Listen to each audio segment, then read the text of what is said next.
right, ladies and gentlemen, welcome to another episode of the Irrational Confidence Podcast. We're talking college football, and it's week number 11. It's shocking that the college football season has flown by, but I'm joined by my co-host, the man who has seen the future. He's gone to the overweight psychic. Yes, he's gone to his fortune teller. My co-host, Fresh. How you doing? Doing pretty good. The fortune teller, as you put it, definitely told me good things are coming in different forms. So be prepared, folks. Good things are heading our way. You like that one, didn't you?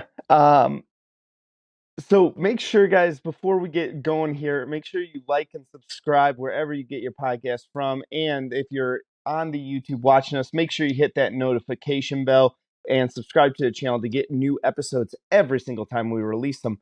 But Fresh, let's go. We're going to the Big Ten for our first game, the game that won our fan vote poll. So this is one of the reasons why we want you guys following us there on Twitter. Wisconsin traveling to Iowa is going to what won our poll this week. Right now, this is only a 1.5 point favorite game for Wisconsin. Over under is set at 35 here, Fresh, talk to me a little bit about Wisconsin versus Iowa. The Battle of the Heartland Trophy. This game's always going to be nip and tuck, run the football, play solid defense. You're not going to get the offensive explosion. This is going to be grounded out. And that's actually perfect. That's played in November, where the weather might have an impact there. It might be a little colder in the afternoon, in the morning, and maybe a little snow, or at least some just some chilly temperatures, and maybe some other ill-advised weather conditions that sort of play into the whole game. But this is going to be a slow it down, knock it out, drag it down football game. Since Jim Leonard's taken over the Badgers, and they had that one loss, but I think they've consistently played better. Even in just that one loss, they still played better. You've seen the team have a little more jump to it. Offensively, they're able to get in a little flow, running the football, Braylon Allen's taking a little bit more. But Graham Mertz has been the most impressive. And completion percentage has definitely increased a little bit. Touchdown passes, yards, receivers starting to make plays for him. It just seems like, you see it all over the place where a coach gets fired, and then the next week or the couple weeks after that, and someone, you see the team play better. And someone actually, talked about it. Well, is it because, the players just feel, energy and they want to play, or is it because that head coach was preventing the players and assistant coaches at that time from actually running stuff that they wanted to run? It was being successful, and they were kind of blocking that success. There's debates, many different ways.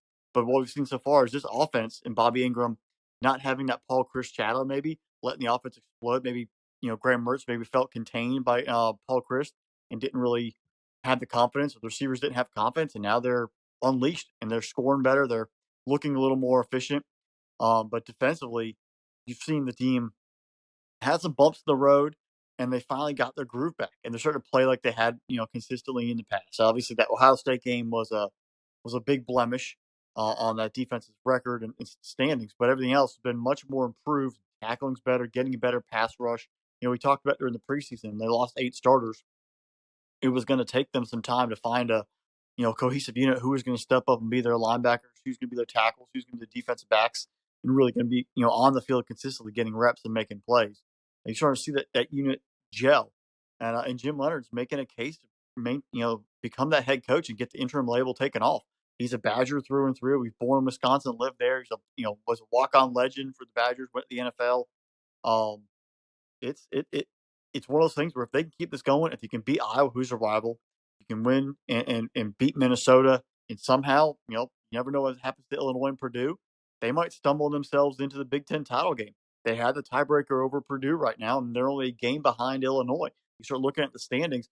Illinois, they lose this upcoming Saturday, and they lose to Michigan. The tiebreakers start falling in place. Wisconsin wins out. I've seen crazier things happen. The Badgers sort of stumble themselves back to Indianapolis. So there's a lot to play for in this football game. On the other side, Kirk Ferentz and the Iowa Hawkeyes, they still have that mentality of being an amazing defense. They had a couple, preseason All-American, defenders on the All-American list and the All-Irrational Conference list. But you start to see the offense, Kirk Ferentz's son, their play callings might have opened up a little bit. I think last week at Purdue was kind of an aberration, though. They sort of jumped them, and it was just a weird, really wonky feel for the Boilermakers. but we haven't seen that total consistent offense from Iowa up to this point. If Iowa's going to win, Laporta, the tight end's going to need to get involved, and they're going to need to run the football and maintain control. This game will not be a high-scoring football game unless defenses are scoring left and right. Iowa's punter definitely will come into play in terms of field position. I think the Badgers win this 2017, 17, 14, somewhere in there. It'll be a knock-it-out, drag-it-out football game. But whatever team obviously does not turn the football over will find a way to win and keep themselves alive with all the tiebreakers in the Big Ten West. Maybe have fingers crossed that they can, Illinois can get some losses. But it's going to be, one of those sleepy football games. But that's when you start falling asleep, that's when mistakes happen. You've got to be detailed and thorough, run the football, and play good defense. But I think the Badgers side will find a way to get a win very narrowly, but they squeak it out.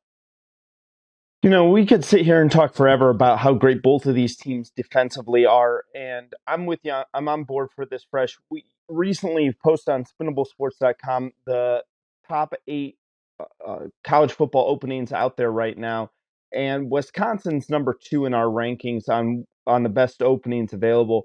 And when I was diving into that coaching position there, it makes all the more sense to give Jim Leonhard a shot at that job finally.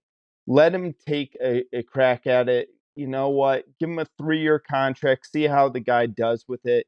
He's done a phenomenal job since kind of taking over for Paul Chryst, because it could have been the wheels falling off. The wheels could have completely fallen off the program. The Badger could have gone into hibernation for the winter, and Wisconsin just could have packed it all in. And they didn't. They've done very, very well. Every single game, we always talk about the matchup, and the easiest thing to do a lot of times when you're looking at it, and it's kind of become, because the quarterback is the most important position in football, and some will argue it's the most important position in all of sports. It's easy for us to look quarterback versus quarterback, Spencer Petras versus Graham Mertz in this game. But really, I'm more interested in Caleb Johnson versus Braylon Allen. Both of these guys, you take a look at Caleb Johnson, got off to a very, very slow start in the season here. But in the last 2 games, he's had 35 carries, and he is at 293 yards rushing and a touchdown there. He's averaging in it versus Northwestern and Purdue. He averaged over 7 yards a carry in both of those games. That's something that he was averaging against Michigan, Illinois, Ohio State. All 3 of those games was held under 35 yards rushing, under 3 yards per carry. And it seems like he's starting to really get it going. And that's kind of the thing that we said with Iowa, that they needed to really establish a running game. It's interesting because Caleb Johnson is a freshman. Maybe things are starting to click and make sense for him for the Hawkeyes. I like that you brought up Laporta. Laporta's huge for them. They need to find a way for him to get into the end zone at least more than he has so far this year. Only get one touchdown. Then flip to the other side. Braylon Allen coming on this year. Braylon Allen was the talk of Wisconsin last year. He was the next great Wisconsin running back. Got off to a decent start, was a little bit on the slower side. Last 4 games, North versus Northwestern, Michigan State, Purdue, and Maryland. He's had over 480 yards rushing, 4 touchdowns. You look at him every single game, he's averaging over 4 yards a carry. But again, if you take a look at the win last week versus Maryland, he averaged over 5 yards a carry there. Win versus Purdue 2 weeks ago, averaging over 7 yards a carry. It's going to be who is going to be able to run the football against the other team's rushing defense, because both of these teams have really great defenses, and that's what you should expect to see out of both of them. I'm interested to see what happens here, because take a look at this. Wisconsin's giving up 180 yards on the ground. Iowa is giving up only 103. You go back a couple of weeks, Ohio State, it wasn't until the second half that they really started to get going against the Hawkeyes defense. The Hawkeyes defense is putrid as their offense is, and their offense has been absolutely abysmal at times. Their defense has been the consistent factor for them. And that's what's going to make it really interesting. This game is in Iowa, and I'm interested to see that Wisconsin is the 1.5 favorite on the road there. I'm going to take the under. I'm thinking 17-14 but I'll go 17-14, and I'll say Iowa pulls the upset here. Oh, I mean, I can see both things happening. It's really going to come down to what team is much more disciplined offensively and gets the job done. Because we know, it's going to be a very slim margin separation between wins and losses for each team. Yeah, absolutely. It'll be interesting too. One of our listeners, Lions, there always talks about how he wants Brian Friends fired at the end of the season, but we'll see if Kurt Daddy actually does that. But Tough to nepotism, fire your kid. nepotism at its best, my man. All right, Fresh, let's go to the next game for this week. This is going to be a fun one. If you're looking for a non-Power 5 game, you want to watch something other than the main guys, definitely throw this one on. 3:30 kickoff here. The UCF Knights, number 22 in the nation, at 7-2, traveling to the Tulane Green Wave. Tulane is a 1.5 favorite in this game. They're 8-1, 5-0 in the conference. This is for really control of the conference, Fresh. I'm almost ready to say buckle up because this one is going to be a fun one here as well. Here's the most fascinating thing for those of you who are out there in Vegas where sports betting is able to be done. Tulane, 8-1 on the year, 8-1 against the spread. I thought that was real interesting, real quick there. So let's talk here. Tulane Green Wave, UCF Knights. What we got going on, Fresh? Well, first thing when I look at this game, I look at the remaining schedule. Tulane's obviously undefeated in the league. They're first place in the AAC. And then there's UCF and Cincinnati, both with one loss in the league. Tulane, the rest of their schedule, now they're actually going to play the meat of their schedule. They got UCF this week. They host SMU, and we saw what happened last week. And then they travel to Cincinnati. They've done what they're supposed to do on their schedule. They've gotten here, but now their true meat of the schedule, the true competition in the league, is coming up these last three. It's kind of poetic that they have now, if they want to prove they're a ranked team and find a way to get to a New Year's Six bowl, they're going to have to earn it. This is not going to be a freebie where you have a couple cakes maybe mixed in toward the end. You can sort of just skate yourself through. You've got to earn it through two teams that have been there, and then SMU who can score like nobody's business. This is going to be a challenge, and if Tulane can survive this, then it will cement everything in everyone's mind that they are truly legit and they are more than deserving of a New Year's Six bowl game and actually being ranked, maybe even the top 15, because you're going to get a ranked UCF team. Who knows what Cincinnati does in 2 weeks and they get there. And the quality of play against SMU is going to be better than playing somebody else that might be a lesser league. So you're going to have to really show up and bring your A game in all these situations. On the other side, UCF, if I'm, Gus Malzahn, this entire night team, I'm putting everything on the table right here. This is all in because your two remaining games is Navy and USF, and you have the war on I-4. You are going to almost lock yourself into the AAC title game if you win this one. And you might actually get home field because they play at the top seeded team, depending how it shakes out the rest of the way. You have a real chance of building something because the last two, I do not see Ken Niumatanolo and his Naval Academy midshipmen taking on UCF and actually beating them, much less the head coachless Bulls out there in Tampa actually putting up a fight and beating UCF in that rivalry game. So this is everything. You got any trick plays? You got any extra motivation? If guys need something, hey, you play through, you give it all this game, because then you can sort of rest some guys the next 2 weeks before you play in the title game. That's what, and maybe even find a way to jump in and surpass Liberty with a strong win in the rankings and get yourself to a New Year's Six. You could be that team. This is huge for Gus Malzahn. And we've talked about it where, Miami and Florida State was kind of and that was a non-talked about football game. And Florida State is now potentially maybe the best team in the state. If you could finish highest ranked team in Florida in the state and supplant yourself here, this is a recruiting war. We already see Miami, even though they have NIL stuff, they're struggling image wise. Florida, they're still trying to figure out what they got in Billy Napier. And then Florida State has shown great moments, and they've really started, peak up this year. But is this a 1-year wonder thing under Travis, or do they continue to, or they go drop down? UCF has a chance to really supplant themselves as a program, be back, be consistent, and really grow under Gus Malzahn. But that's really going to fall under the quarterback, John Rice Plumlee. He was at Ole Miss for a while. He wanted to be the quarterback. Never got the chance at Ole Miss to be the true quarterback. He was kind of a running back, quarterback, slot receiver, played everywhere.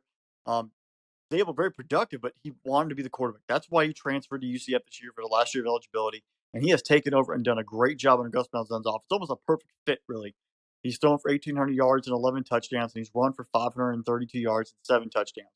But he does have some turnovers. He has 6 interceptions. He's really got to minimize that to really continue to grow and help this stretch run that they're going to need him on. UCF averaging 260 in the air, 240 in the ground, very balanced offense, well over 500 yards total offense. They're putting points on the board. They're moving the football. Can Tulane's defense put a little dent in that knight armor, if you will? And can they find ways for their offense to generate a little more productivity? They're about 100 yards less in overall total offense than UCF. So that's going to be a thing. Can they match the point totals? They're going to need it this week, and they're surely going to need it next week versus SMU. And that's going to be led by Michael Pratt. He's throwing for 1,800 yards and 14 touchdowns. They're going to have to air it out to be able to compete in the next 2 football games, especially versus UCF, because that game next week won't mean as much if they don't win this week. But I think also a way to keep UCF at bay is to run the football. Feed the local talent. Tyjae Spears from Ponchatoula. He's at 745 yards and 10 touchdowns, averaging 5.6 a carry. He's a freshman, so you've got to try to find a way to give him the football and run successfully. He's averaged over 125 yards in the past 3 games. He's definitely been productive. They've got to rely on him in the backfield to help offset the passing game, generate yards, keep UCF's offense on the sideline, and keep that defense rest at the same time. I want to say go with UCF here, but I'm just going to keep riding the green wave, pun intended. I'm going to take Tulane. I'm going to take him to cover and keep this this fantastic story marching on for one more week and maybe even getting him to a greater spot come January. So, Fresh, the interesting thing is that if you take a look at Plumlee and against Cincinnati, he took a nasty hit in that game and went out. And, in college football, you don't have to release injury reports, but it looks like he went into like a concussion protocol. If he's still feeling the effects of that concussion, they're going to look at Mikey Keene at quarterback there to play. Played pretty well against Cincinnati, but again, it's easier for a backup to come in and play well in that game where an injury happens. Now there's tape on him. There's some tape on them. You can prepare for this guy, see if he is. He's not the running attack that Plumlee is, where, Plumlee is a true dual threat quarterback for UCF. I think that's a huge difference maker. We saw earlier, especially and I'm going to use another former UCF quarterback. We saw the difference early in the season where Oklahoma was when they had Dylan Gabriel compared to when they didn't have Dylan Gabriel. If Plumlee can't go at this, he's been their leading rusher. Isaiah Bowser. They're going to need a big game out of him. And even if you take a look at him, he's really struggled the last couple of weeks as well. He hasn't been able to really get going, but he's been one of their key running backs as well. Going back, I think that there's a lot to like in the Tulane here. And as you guys know, I'm not the biggest fan of Gus Malzahn, but Gus Malzahn has that offense really clicking for the UCF Knights in Orlando, man. And I think that this is starting to be, because we're seeing this from UCF, we're seeing it from Cincinnati, we're seeing it even from Houston, maybe not to the same level as UCF and Cincinnati. Both of those programs are gearing themselves up for joining that Big 12 and being a force in the Big 12 there. Tulane is kind of positioning themselves to be the lead dog in the AAC when those teams leave. And that's the really interesting thing. You have a junior running back in Tyjae Spears that's just been absolutely brutal on the ground, like absolutely destroying people. And again, you brought it up before I could even get to it there, Fresh. Take just a look at his last 3 games. He's just been absolutely dominant. I know Tulsa, you can say whatever you want to say about Tulsa. We know USF is not very good, but that Memphis team isn't bad. That's a good Memphis team, and he ran for $125 on them, 5 yards a carry on that. I really like the green wave. I'm with you on this, Fresh. I'm gonna ride the green wave until it sputters out. because I really think Tulane and Liberty are the kind of the going to be the talk of the college football world for the last couple of weeks if you're looking outside of the Power Five conferences. So I'm going with you here. Give me Tulane by a touchdown in this game. You can guarantee both teams are going to have great uniform combinations. Oh, The color schemes, everything is just absolutely fantastic. And I know that Gus Malzahn, there's a lot of issues there, but I don't know what you think, but I think he's actually a perfect fit for UCF. The expectations there are nowhere near as stressful as Auburn, as we've seen from other coaches, and he knows if he can win 9 games there at 10 games, he's gold. And he's going to continue to keep pumping out talent in Florida. 2-star kids that are really actually 3 stars. They're going to be so developed. They're going to have a recruiting base that he's going to be doing big things there at UCF. I think he'd be dumb to leave right in the immediate future. He needs to stay there for a while and really just build that to a dynasty. yeah, I think that he would be idiotic to leave UCF. I think you're right. He is the perfect coach for there. My issues with Gus Malzahn are purely personal, and what I saw him do involving signing an autograph with a child. But, you take a look at the results on the field speak for themselves. He's constantly produced there. He's got a great offense. And again, it looks like, while I'm not the biggest Clemson fan either, you do respect what they've been able to do at that program. Uh, I'm with you there, I'm fresh. Never, Gus Malzahn, if I was your agent, I'd be like, dude, just stay there. Just stay. You're good. I mean, it's like what Dan Lanning said. Sometimes the grass isn't always greener. Where you might want to jump somewhere and you realize the expectations, the stakes are 20 times higher, and you're in for a lot more, and you're going to mess around and find out. It might be better to stay where you want and win and continue to dominate and build that record, and enjoy the wins and the happiness. All right, Fresh, let's go back over to the Big Ten. Let's go back north. Let's go to Champaign, Illinois. Purdue versus Illinois fighting the Illini. And the Illini, 6.5 point favorite here. Over under set at 44.5. Both of these teams kind of reeling. You take a look at the Purdue Boilermakers. A couple weeks ago, they were sitting at 5-2, 3-1. The conference looked like kind of a threat in the West. Lost to Wisconsin, and then really just got boat raced by Iowa last week. I mean, absolutely taken to the woodshed on that one. Then you take a look at Illinois, and they brought in a really Michigan State team and get boat raced by them. I know at the end of the day, it was only an 8-point win by Sparty, but you take a look at until the fourth quarter, they were down double digits then almost that entire game. So interesting game here for this team, these two teams. Which one is going to recover? Which one's going to be able to kind of get back on the right track, as Matt Foley used to say when he would motivationally speak to children? I don't know, man. Here, there's something I really like about Purdue. I really like Aiden O'Connell as a quarterback there, but did he ever struggle against that Iowa defense? So, what are your thoughts here, Fresh? Talk to me. Purdue versus Illinois. I mean, first off, the question I've been dying to ask is at the University of Illinois, what's the pregame beverages? Do they actually have to drink champagne, or do you drink like Miller High Life, champagne and beers, or mimosas? Like, does it have to be a combination of the name of the city?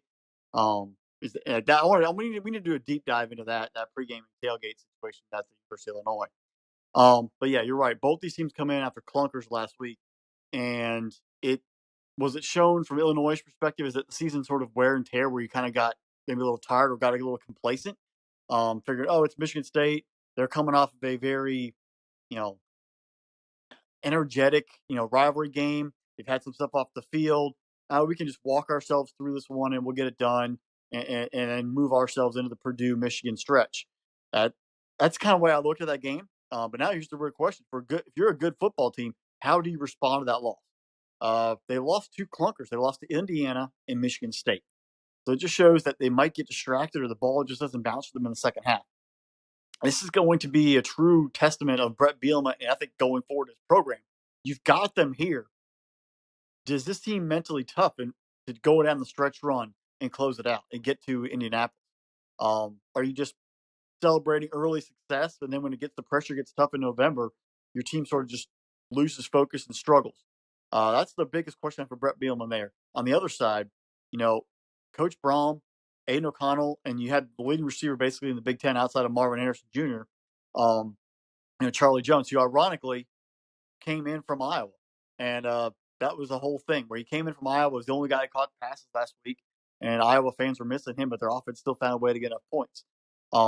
It's what does Purdue do here? They had a chance. If the Illinois lost, if they had won that game, they would be in the driver's seat really to win this football game, knowing that, let's be serious, Illinois is not going to lose to Michigan. So they would have been in a great spot. Did they get complacent figuring, oh, it's Iowa, we're at home, with their offense won't be able to muster up anything, we can find ways to win this football game? It was a weird kind of combination last weekend in both. I think everybody in the Big Ten at points and even for extensive periods all sort of just messed around. It was a very sluggish football weekend in the Big Ten across the board. A lot of sleepy games, and that's where some teams woke up and found ways to get wins, and these two teams did not wake up in time, and they lost. Get Chase Brown. He's got to be more involved than he was last week. They've got to really find ways to get him the focus early and often. You might want to maybe they tried to rest him a little bit. I'm not sure how that was going, but the one thing that I know about Brett Bielema when he was at Wisconsin is that he had multiple running backs, and the multiple tailbacks were able to feed off each other, keep each other fresh, and generate and wear down defenses because you had a fresh running back coming in the third and fourth quarter, especially as the season wore on. Really, with Illinois, it's just been Chase Brown. Like they've gotten you try to get a rotation, but they haven't found that second or third guy who will give him complement, but also just be on almost that same level where you're getting the same pounding on the defense as the game goes on. You can't expect Chase Brown to take the brunt of every single carry because a body can only take so much over the course of a year. You hear the thing where the first day of training camp, first day of fall camp is the best you're going to feel until December or January or February. And that's a true statement because you're taking hits every single day. You need that second running back. So they need to find a way to get someone else involved, whether it's maybe a little more from the passing game or find that second running back who can spare Chase Brown, give him a drive off to keep his body fresh come the fourth quarter because you're going to need that, especially in a big game like this upcoming weekend. A big game versus Michigan, you're going to need your best players ready to go in the fourth quarter if the game is still available. And if you want to compete for a Big Ten title in Indianapolis, you've got to have your players ready to go fresh and multiple players who can step in and contribute at a high level. You can't have a significant drop off on any level of the game. Looking at the other side, we mentioned Charlie Jones. He's sixth in the nation in receiving yards with 944 and 83 receptions, which is second in the country and 9 touchdowns. He is going to be the target all day long, and they have got to hit him early and often.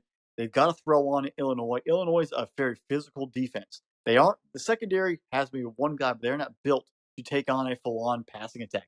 This is where Coach Braum needs to air it out. Tell McConnell, air it out. Put 3-4 in field and just chuck. You have to score touchdowns. Put the pressure in Illinois. If you build an early lead, you take Chase Brown out of the football game and you force them to throw. Dictate the game on your terms. Do not let them dictate to you. And that's how you find a way to get a big win and keep yourselves relevant in the Big Ten race. Because, you don't have the tiebreaker versus Wisconsin, but you never know what they do. If you beat Illinois, you take care of your own business, and you let everything else sort of play out. At the end of the day, I just think Illinois' story and being, at home and knowing they need this game a little bit more and they have a much more viable shot of getting Indianapolis, I think Brett Bielema and Illinois get refocused and find a way to get a W.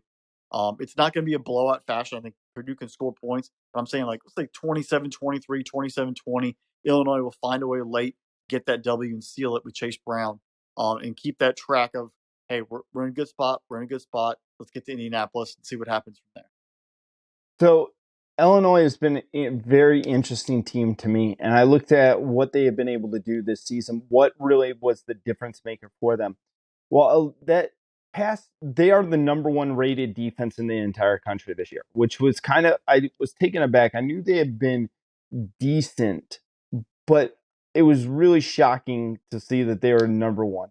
And really, it's because of their rush defense there. They're allowing less than 80 yards a game. But lucky for Purdue, they're not a running team. They're going to throw the ball all over the field. You take a look at this, and you take a look at the two quarterbacks, Aiden O'Connell versus Tommy DeVito. Aiden O'Connell's attempted over 100 more passes than DeVito has on the season right now. So where is this team from Iowa or Illinois coming from kind of out of nowhere this season? Because no one really saw this there. Brett Bielema's a good coach, just like Malzahn would be really good at a place like CF. I think Bielema is great at a place like Illinois. You take a look on the season, they have 26 sacks on the year. They're averaging over 3 sacks a game right now. If you go back and look at Michigan State, they only got 1 sack in that game. They didn't really put a lot of pressure on the offense against Michigan State. They also have forced 21 turnovers on the year. They have 16 interceptions. Aiden O'Connell, while we're both pretty big fans of his and he's got a nice live arm, he has thrown 10 interceptions in the year. So he is prone to turn the ball over in big situations. Here's how I kind of think about this, Fresh. I'm going with if this game turns into a shootout, if Purdue can, I feel like the number's 28. If they can get past that 28 number, Purdue wins this football game. If Illinois can hold Purdue under that 28 number, I think Illinois would win this game like 28-24. So that's kind of where I'm feeling with it. I'm interested to see at the end of the day what type of defense like this is able to be done. But, we were talking about that matchup because next week, you take a look at Illinois. Next week they got Michigan. And that's a real intriguing one because Michigan's one of the best running offenses in the entire country. And then you line them up against Illinois, who has the best rush defense in the country. I'm interested. I'm at least intrigued. Now, the game is in Ann Arbor. We'll get to that when we get to it. And we'll see if that defense truly travels. But it's enough for you to take pause. It's enough for me to go, okay. Not saying that Illinois is going to pull that one off, but enough to say, all right, we need to pay attention to this here a little bit because Bielema's a good defensive coach. I'm not 100% sold on Illinois. I think this weekend's going to sell me on their defense. Because let's look who they've actually played. Nebraska's offense has been Michigan State's offense is not that great. When they played Iowa, was terrible at the point. Wisconsin wasn't very good. This is going to be the Purdue Michigan is going to really see if this defense is worth the salt, or they were, or they were just beating up and they were doing what they had to do against bad offenses. We're going to find out a lot about this defense, and I think that's a pride factor for Illinois in that defense. Hey, people have still doubt us. It's time for us to show up and actually tackle, hit our gaps, and get off the field. So we're going to see if they play a little extra fire because now they have a chance to really also impress the committee. Last week's loss hurt them. They have a chance of really re-energizing some fire in that program in the next 2 weeks and showing they have a defense that's legit. I went real quick. I was like, I wonder who would I consider. I just pulled up their schedule real quick. And I say, who would be the best offense that they faced so far? Minnesota probably, but the one that my eyes jumped to first, and this is going to kind of shock people if you're not like aware of them, is Virginia Cavaliers. Man, Brennan Armstrong over there at UVA is probably a very underrated quarterback. I know we have not talked at all about the Cavaliers, but you take a look at what they did to Armstrong in that game. They forced him into 2 interceptions. I know he's not performing as like he did last season. He was really, really tough last season, but that might be the closest one, but I don't know. There'll be an inch. This is going to be. We're going to learn a lot about both of these two teams. Definitely. All right, Fresh. Going to the next game for the week. Let's go all the way out to the Pac-12, but we're not going Pac-12 after dark just yet. The Washington Huskies facing on the Oregon Ducks. Fresh, we have both said off air, one of the things we talked about going into these last 3 weeks of the season, how absolutely riveting the Pac-12 is going to be. Folks, if you are a college football fan, if you are wanting to say, I want to see where's going to be the closest race, You have Ohio State, Michigan in the Big Ten, and that's going to be kind of it that we're waiting for. There is so many scenarios in the Pac-12 that are available and out there right now. Like the Pac-12 is so congested at the top there. It's like cold and flu season out there in the West. Like it is something where get the Flonase going, get something to clear those sinuses up. Because you take a look at led by Oregon. Oregon is 6-0 in conference. USC is 6-1. UCLA 5-1. Utah 5-1. Washington 4-2. All of these teams have an opportunity to get themselves to that Pac-12 title game.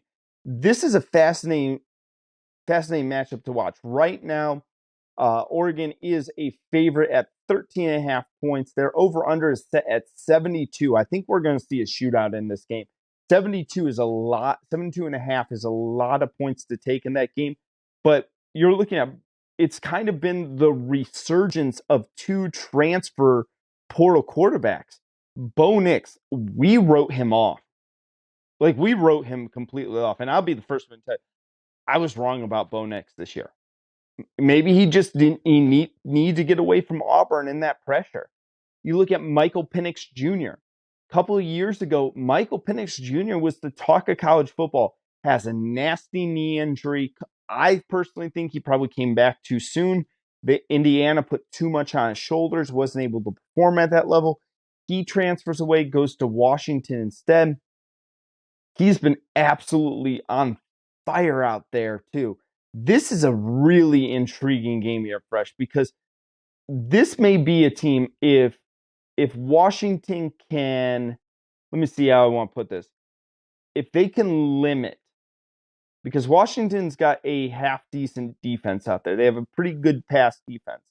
If Washington can limit Oregon, and I'm saying again, same thing I kind of said with Purdue, if they can keep Oregon under, I would say maybe 31, 35-ish area, and they can kind of put up points as well, they got a real shot of going into Eugene and knocking off the Ducks.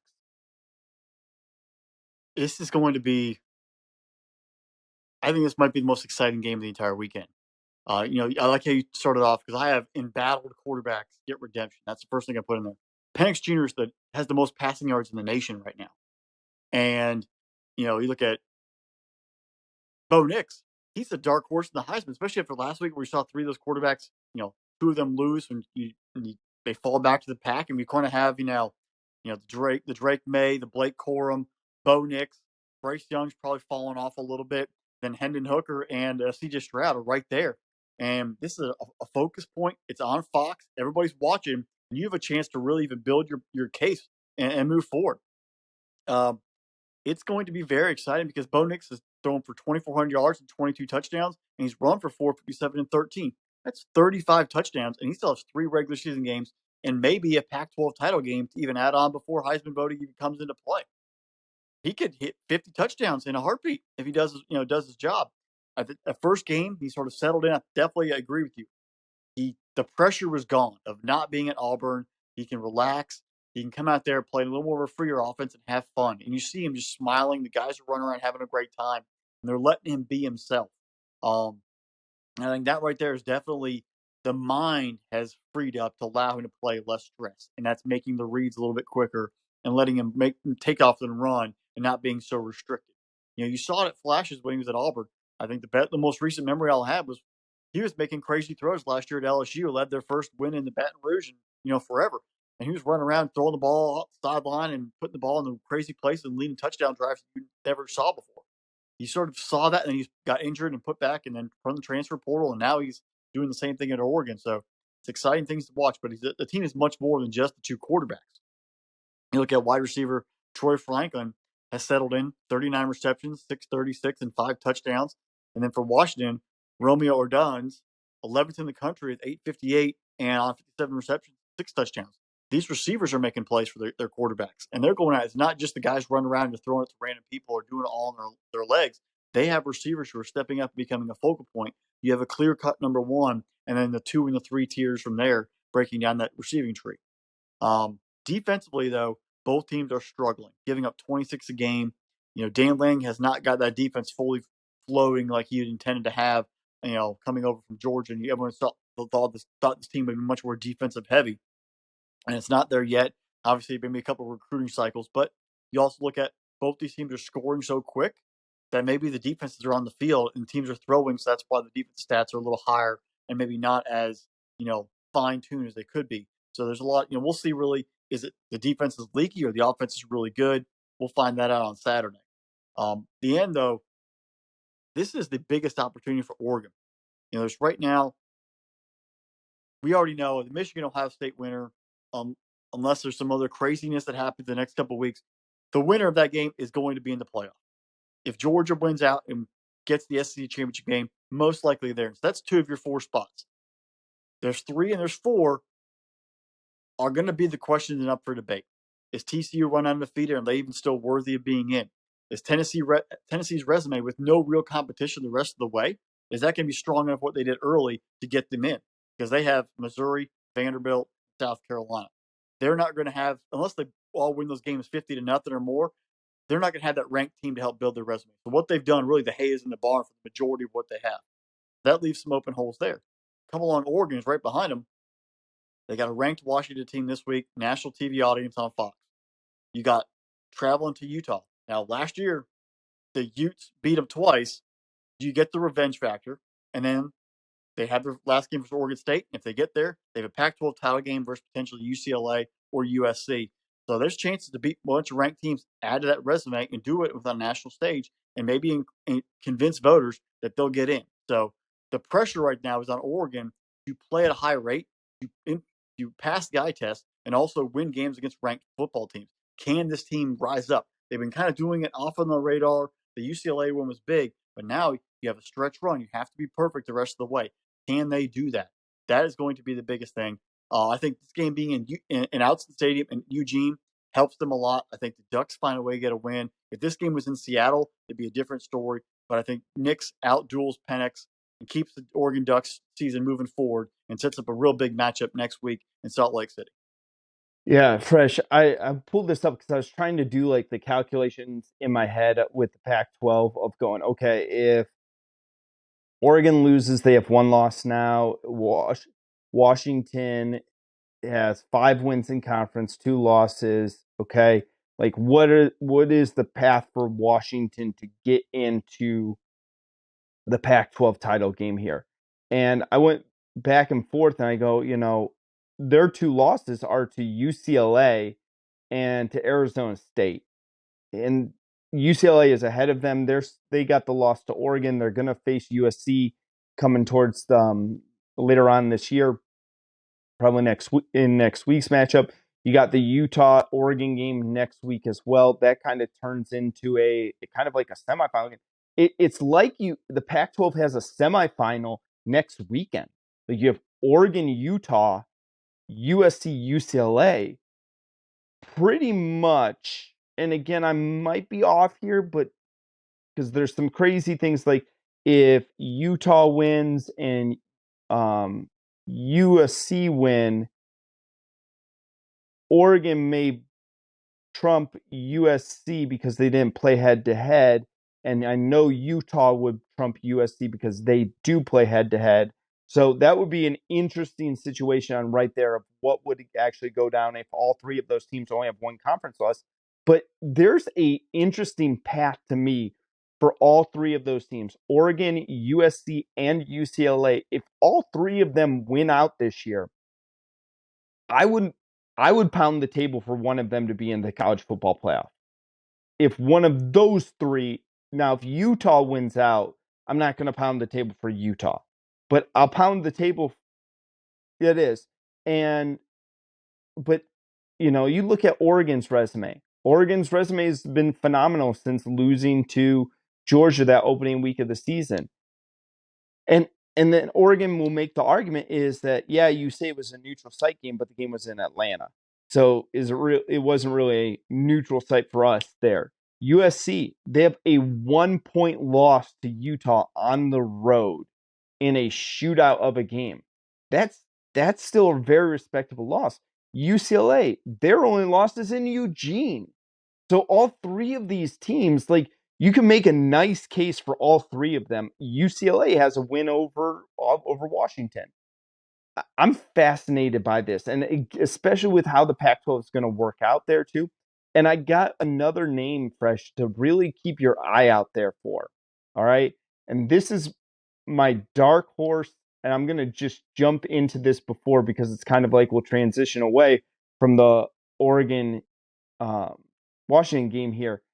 My dark horse playoff team right now, a team that is sitting way on the outside, that's got the puncher's chance at getting in, and that's the Tar Heels, man.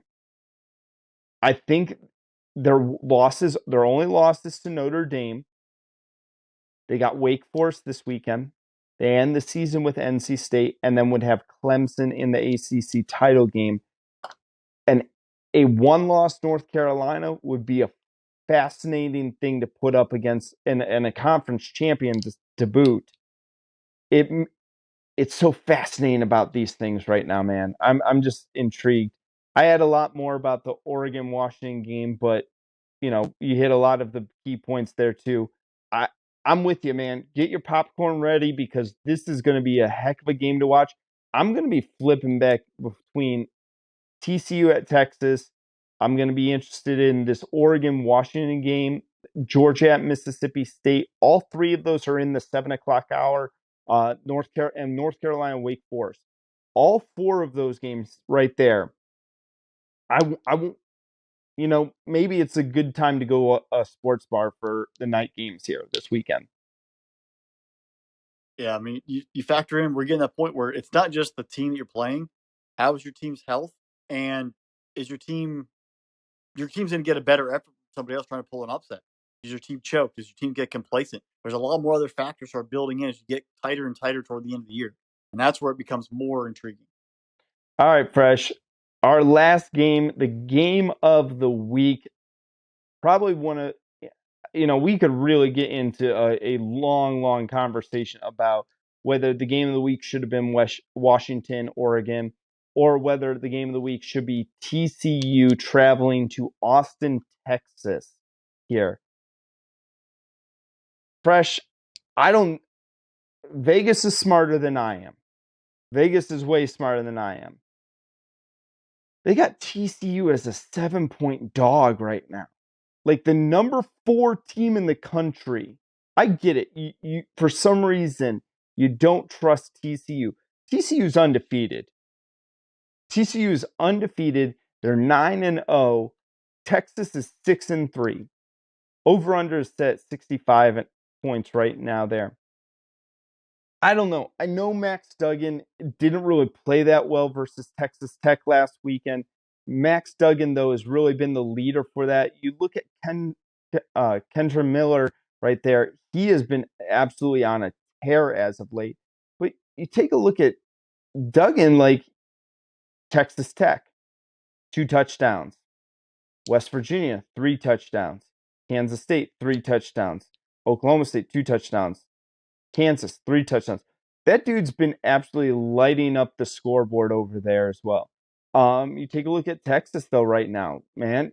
Texas is kind of laying in the weeds. I know that they kind of have suffered some inexcusable losses. I think it's fair to start questioning Sark's job. I think it's very fair in a place like Texas.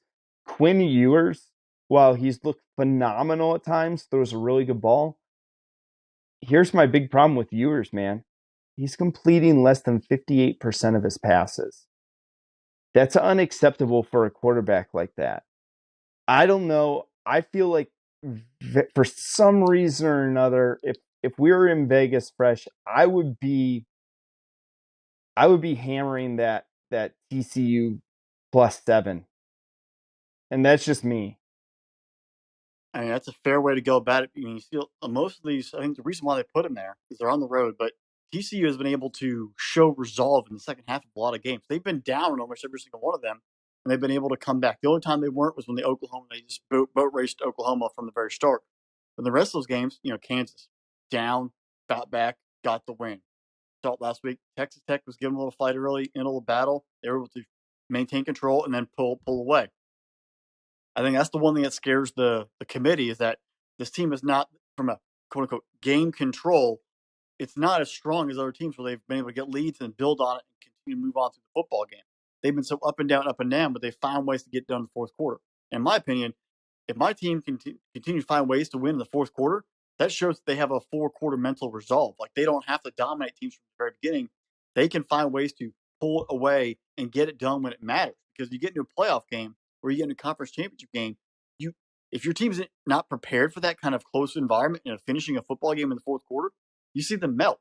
So the mental stability that Sonny Dykes has and the TCU football team has is actually going to hopefully pay off for them in the future. It's a tough road. I think the weapons that Texas has is what bettors kind of thinking that Texas is going to win. When you look at Ewer's potential, Bijan Robinson, the fifth most rushing yards in the nation, and Xavier Worthy, who's the number one receiver, the three of them, along other players, that potential, that offense could light up the TCU defense. Can they go step for step, blow for blow? That's the biggest test. And does TCU know they have to be perfect? Do they crumble under the pressure? Because game day is now in Austin. The last time they were there was when they played Alabama. It was a noon kick. Texas gave it their all. They didn't have enough. If they had Ewers, they might have even won that football game if the defense made a play in the fourth quarter. I look at Texas as the most consistent football team in the country. We know that we are going to get the same Texas, we're going to get good Texas and bad Texas in every single football game. And you just don't know when you're going to get it. You might get good Texas in the first half and bad Texas in the second half. You might get bad Texas in the first two drives and then good the rest of the way. You never know what you're going to get. You're not going to get a consistently good effort. And we haven't seen a consistently bad effort from Texas. But you're going to get ebbs and flows, and you just don't know when those jumps are going to happen. TCU has been just a gradually rising football team as the game progresses, game in, game out, and they finish in the fourth quarter. Can Texas take control of the football game and keep Duggan and Miller at bay? They're going to get theirs. But can Texas actually play a football game like they've played versus Alabama, except finish it? Can they play a dominant effort like they did versus Oklahoma? We've seen how good they could be. And then we've seen them sort of mess around. We saw them kind of mess around and find a way to hold on late against Kansas State. They actually should have blown them out, and they let them back in the football game. Can Sark actually get this team to play good from start to finish consistently is the real true key, and it's probably why his job is still up in the air and why there's just, unknown. The reason why I think they've been able to beat good teams recently and they have the weapons is the reason why Vegas likes them at home. I think Texas wins this football game. I think TCU crushes and they fall under pressure. They just don't get enough done. And you know what? It's going to be kind of poetic justice. There's a lot of people in Texas. They're like, hey, we're orange, we're the T. And then Tennessee's like, no, we were here before. We're orange, we're the T.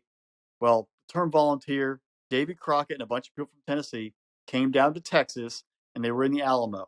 They volunteered to come to Texas and stay in the Alamo. Obviously, they were all killed by the Mexican army, but they volunteer, and that's where the term volunteer from Tennessee comes into play. This is a chance for Texas to pay back that favor and beat TCU and give Tennessee a much better shot to be in the top four.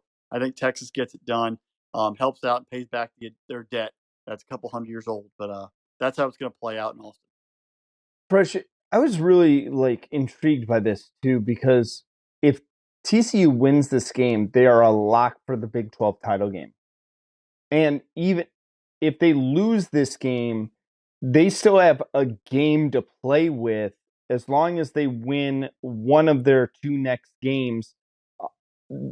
As long as they don't go 0-3 in these next three games, they're still into the Big 12 title game. They need one more win to guarantee themselves a spot in the Big 12 title game, because they also, like the Pac-12, take the top two teams here. It's interesting because, going into the season, everyone praised Bijan Robinson. No one's talking about Miller, man. And I don't think they're talking about him, but they're not talking about him enough in my eyes.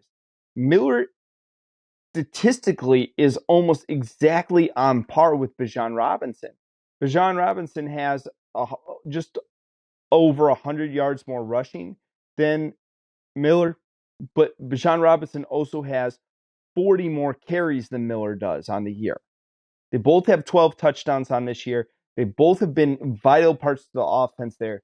I'm really going to who can limit the rushing attack from the other team is the Texas defense. And this is the thing, like we always want to look at the offense there, and especially with Texas, we want to say, okay, what are they good at? Ewers. You look at Robinson, you look at Worthy on the outside. He's got 9 touchdowns going on right now as well. But then you take a look at the Texas defense. At times, they've looked really good. At other times, 37 points to Texas Tech. You see that they gave up 41 to Oklahoma State over there. Kansas State and them went toe-to-toe. They gave up 27 to Kansas State. I don't know here, Fresh. I'm so torn by this because I want to believe in TCU. I want to believe in the Horned Frogs. I want to get funky like a monkey in Fort Worth. I love the idea of pulling for a team like this because it's a non-traditional team that can make the playoffs. And that's so big to me because I hate the fact that we preach this thing with a 14 playoff that everybody has a shot at it. Everyone has a shot of it. But it takes a miracle to see if you're not one of the true blue bloods to get into this. Texas last week did a great job limiting Deuce Vaughn. Deuce Vaughn really did his work catching the ball out of the backfield. He had more receiving yards than rushing yards. So maybe TCU take a look at that. Miller's not as good of a receiver out of the backfield as Vaughn is, but it's a possibility, man. I don't know. My heart wants to pull for TCU. My heart wants TCU to go in and upset Texas, give Texas their 4th loss of the year. My head is telling me that Texas is going to hand TCU their first L of the year. I don't know. I'm a pretty passionate guy here. I'm going with my heart. I'll go TCU. I'm going to go TCU by 4 in this game. I'm going to entertain this all get out game, but give me TCU by 4. And you kind of look at it, this might be TCU's last chance at a ranked team, maybe, because Texas is and then you're going to get Baylor. Nobody else in the schedule, even the Big 12 title game, I don't think they're going to have another ranked team. You're going to have to find a way to beat this opponent and then really handily finish your way out as an undefeated team. You cannot miss up this opportunity. This is all or nothing for you right here. Does the pressure get to them is real big question. Yeah, you're looking at it. You're saying right now, if TCU wins this game, you got to hope Kansas State keeps it together. You got to hope Kansas State wins out and gets into that Big 12 title game over the Baylor Bears. I think they would. I would have to go through the tiebreakers right there. I don't have that in front of me. Kansas State would be your only other option to have a ranked team again. And then, even then, do you really want to run it back against the team that you've already beaten? And that becomes a tough part. Yeah, having to beat a team twice in the same season is very difficult. I mean, Oregon losing twice to Utah last year was shocking. Yeah. But you're seeing usually if you're worth your salt and you get a rematch, it makes that second game very difficult. All right, Fresh. Let's do some real quick picks here because we got some other intriguing games here. I'm going to give you a couple rapid fire ones here. Let's go. We didn't have any SEC games, so let's go into the SEC here. Alabama reeling, traveling to Ole Miss. Who you got? Alabama or Ole Miss? My gut says Alabama, but you know what? Let's keep it crazy. Hotty toddy, Ole Miss at home, Grove's on fire, and just keep moving forward. Oh, nice. Interesting one right there. All right, let's go. Let's keep kind of moving through here. Let's go. Let me find another one here that would be interesting. All right, let's do this one. South Carolina traveling to the Swamp to face the Gators. That's an interesting game. 4:00. I think the Gators get it done. That offense for South Carolina and Spencer Rattler is atrocious. And I think Anthony Richardson and that running back contingent just find enough. It won't be pretty, but they'll find enough to get a W. Yeah. Florida's an 8-point favorite in that game. Interesting one there. I know who you're taking, Georgia, Mississippi State, so we'll stay away from that one there. Okay, let's jump A down here. question for you, real quick. A&M at Auburn, does the losing team have to pay the other schools the buyout when their coach gets fired? If the losing team, I would play. If I was Texas A&M, I would play my heart out to get Auburn to pick up that $86 million bill. Yeah, Jimbo, because eventually, you're gonna fire Jimbo eventually. So just win that football game, and then God, I've wrote about this before on the website, and if you guys haven't checked it out, go to spinnablesports.com. Check out my article about why Jimbo Fisher should be fired and why he's the big problem there in College Station. Dude, I don't know. I don't know how they miss a bowl and with all the stuff they did, and he keeps his job. Like that's awful. All right, Fresh. Let's go. North Carolina traveling to Wake Forest. Who you got there? UNC all day. I think that team is rolling, and they're getting at least some decent defense that only giving up, that allows the offense to score some points and maintain it. All right, one game I'm intrigued with here. I'll give you one more here before we go for the night and finish this off. This is going to be a game that if I'm up in the middle of the night feeding my daughter, I'm going to have this game on while I'm feeding her. San Jose State traveling to San Diego State. If you guys this is a 10:30 kick. If you're on the West Coast, tune in for this game. I wish this was Pac-12 so I could say Pac-12 after dark right now. Game is at San Diego State, which is at Snapdragon Stadium, and San Jose State is a 2.5-point favorite in this game. Spartans all day. That defense has played really well. Fighting James Joneses, keep going it, and they're gonna. This is they're the fun team out there in the Mountain West this year. San Jose State gets it done. Yeah, Spartans versus Aztecs, man. That game is so like fascinating on paper. Can we just have like the two ancient armies fight like in a video game and see like sim that and see what would happen? Exactly. I think that they should play the football game in that garb right there as well. That would be like life or death, like just all or nothing on the field. Yeah. All right, man. Well, another fascinating weekend going forward here. We got some great games, a lot of intrigue out there. So we're definitely going to be watching closely. Folks, you've been listening to another episode of the Irrational Confidence Podcast. We're part of Spinnable Sports, so make sure you go to spinnablesports.com. Yep, that's spinnablesports.com for all of your sport needs as well. Make sure that Breeders' Cup was last weekend. So if you guys haven't checked it out, if you are a horse racing person, I don't know diddly squat about horse racing.